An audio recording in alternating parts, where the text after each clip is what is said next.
সব শেষ হ্যাঁ ইনশাল্লাহ পুরো নিয়ন্ত্রণ বারান্দার কাজ সব বারান্দা সহ এই নিচের কাজ সহ কাঠের কাছে কাঠ লাগানো হবে মানে বারান্দার দিকে লাগাইছিল দেখা দেখি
মাননীয় প্রধানমন্ত্রী একটি বিশেষ উদ্যোগ ভূমিহীন এবং গৃহহীন যারা আছে মুজিব বর্ষের মধ্যে তাদেরকে ভূমি দিবেন এবং একটি করে ঘর নির্মাণ করে দেবেন।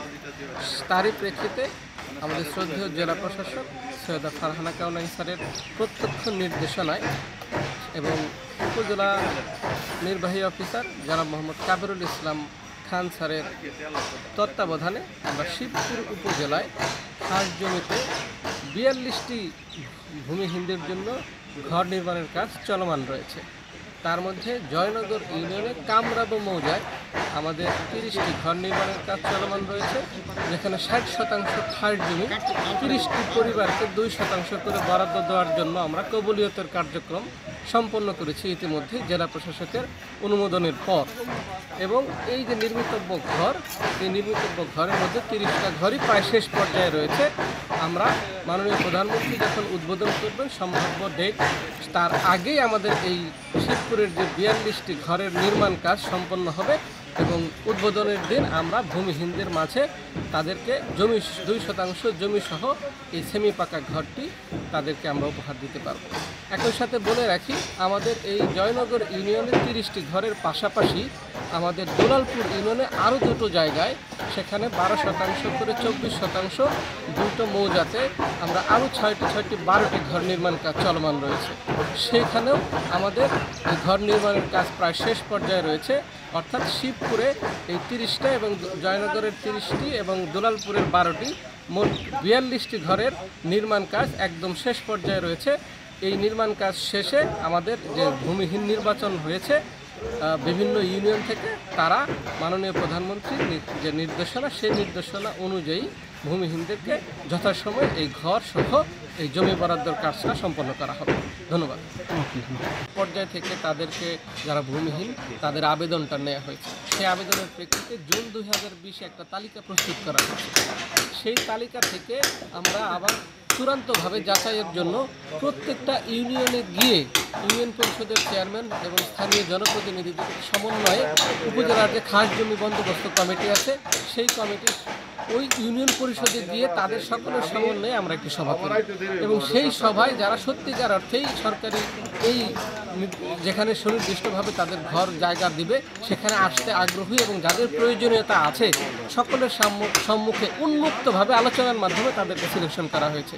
এই উন্মুক্ত পদ্ধতিতে সিলেকশনের ক্ষেত্রে আমাদের উপজেলা নির্বাহী অফিসার জনাব মোহাম্মদ কাবিরুল ইসলাম খান স্যার তার প্রত্যক্ষ দিক নির্দেশনা আমাদের এই কাজটা আরও সহজ হয়েছে এবং এই ক্ষেত্রে তাদের যে উপকারভোগী বাছাইয়ের ক্ষেত্রে যে জটিলতা ছিল সেখানে জটিলতাটা দূর হয়েছে এবং পাশাপাশি জবাবদিহিতা এবং স্বচ্ছতা শতভাগ